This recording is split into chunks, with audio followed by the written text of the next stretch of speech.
अस्सलाम वालेकुम नाजरीन, मैं हाँ खुरम बट ते तुसी वेखदे पे हो बट गुमानिया। अज माँ बोली का दिहाड़ा मनाया जा रहा है तो रावलपिंडी प्रैस क्लब के बाहर पंजाब सेवक सांझ के तहत एक रैली आई है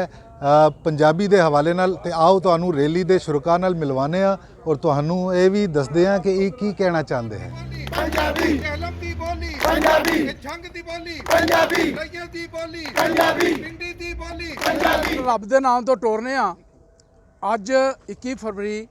पूरी दुनिया में माँ बोली का दिहाड़ मनाया जा रहा है। असी भी उस हवाले नाल अपनी माँ बोली पंजाबी का दिहाड़ मना रहे हैं। साढ़े मुतालबे ने कि पंजाब स्कूलों कॉलेजों में पंजाबी जबान पढ़ाई जाए और लिखाई जाए और ये बड़ी देर का साड़ा मुतालबा है, क्योंकि एक साजिश के तहत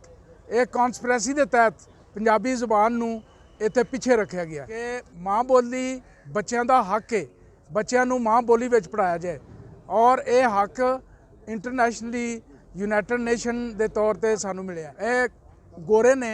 सिर्फ पंजाब जिहड़ा सी इन्हां ने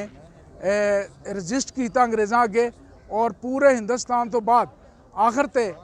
जिहड़ा ना पंजाब जिहड़ा उन्होंने कब्जा किया। मगर उदों उन्होंने जो कब्जा कर लिया उन्होंने पंजाबी दे कायदे एक आने दो आने दे लैके वो सारे साड़ छड्डे और ये बहुत सारे गजटर दे विच लिखिया है 1952-50 के गजटर दे विच लिखिया दा स्क्रिप्ट रखा जाए। स्क्रिप्ट जिहड़ा ना उहदे ते एडा रौला नहीं। असी जिहड़ी जबान च पंजाबी लिखने इत्थों इधर वाले हिस्से चाहते हैं शाहमुखी,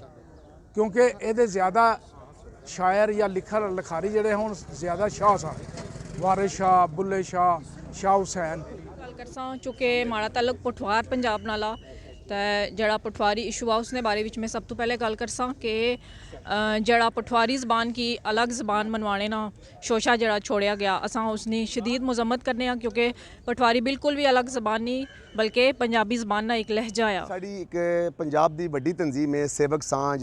उस दे हवाले नाल अज दी पंजाब माँ बोली चूँकि 21 तारीख है अज माँ बोली के हवाले नाल असीं इस वक्त बड़ी वड्डी रैली कढ़ रहे हैं, जिस दे विच बहुत सारे पंजाब के शेर जवान भी मौजूद ने, सहाफ़ी भी मौजूद ने, साड़ियाँ जिहड़ियां ने मावां भैणां भी इस दे विच मौजूद ने। पंजाबी की जिहड़ी माँ बोली साड़ी जबान है पंजाबी और सानू पंजाबी ते फख्र होना चाहिए, लेकिन कुछ मजमूम मकासद दे नाल पंजाबी बोली नूं ख़त्म किया जा रहा है, इसनूं सबूताज किया जा रहा है और बहुत सारे ऐसे अजायम सामने आ रहे हैं जिस दे विच कहने ने पंजाबियों नूं दबा दो, लेकिन पंजाबी कित्थों दबदे ने। पंजाबी ते अपनी माँ बोली के तहफ़्फ़ुज़ वास्ते बाहर निकल आए ने और पंजाब की जी वड्डी तंजीम है सेवक सांझ, जिस दे नाल साडी तंजीम है यूनियन ऑफ पंजाबी जर्नलिस्ट, अज असीं सारे इत्थे मौजूद हाँ और पंजाबी माँ बोली के तहफ़्फ़ुज़ की खातर असीं इस वक्त बाहर निकल आए हैं और अज के दिन की मुनासबत दे नाल दसना चाह रहे हैं कि कोई भी ये ना समझे कि तुसीं पंजाबी नूं या पंजाबी साडी माँ बोली नूं दबा लोगे, क्यों कि इस वक्त पंजाबी अपनी माँ बोली के तहफ़्फ़ुज़ वास्ते बाहर निकल आए ने। अज असीं इस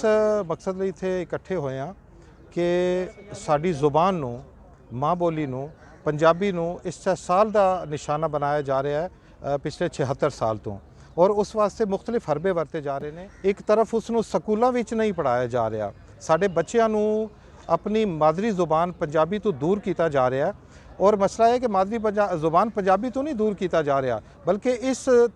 रस्ते दे नाल उन्हां नूं अपने अदबी विरसे तो अपने तारीख तो अपने हीरोज़ तो सब कुछ तो पंजाबी बच्चों को खो लिया गया। पंजाबी बच्चे इस मुल्क के अंदर क्यों कब तक यतीम की जिंदगी गुजारन दे। पंजाबी सरगोदा दी बोली पंजाबी मंडी दी बोली पंजाबी हरिपुर दी बोली पंजाबी कहलम दी बोली पंजाबी जंग दी बोली पंजाबी रैया दी बोली पंजाबी पिंडी दी बोली पंजाबी अटक दी बोली पंजाबी चकवाल दी बोली पंजाबी पंजाब दी बोली पंजाबी मस्त कलंदर पंजाबी साडे दिल दी धड़कन पंजाबी साडे जोश ते जोबन पंजाबी मस्त कलंदर पंजाब दी बोली पंजाबी कहलम दी बोली पंजाबी जंग दी बोली पंजाबी रैया दी बोली पंजाबी पिंडी दी बोली पंजाबी अटक दी बोली पंजाबी चकवाल दी बोली पंजाबी पंजाब दी बोली पंजाबी मस्त कलंदर पंजाबी साडे दिल दी धड़कन पंजाबी